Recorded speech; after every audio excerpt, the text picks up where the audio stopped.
Gölcük Orman İşletme Müdürlüğü'nden duyuru.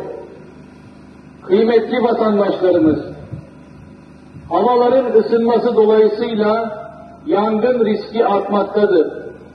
Orman alanlarında ve açık alanlarda ateş ve anız yakılmaması, ormana çöp ve yanıcı madde atılmaması, ormana 4 kilometre mesafe olan alanlarda ateş yakılması sonucu yasal işlem yapılacaktır.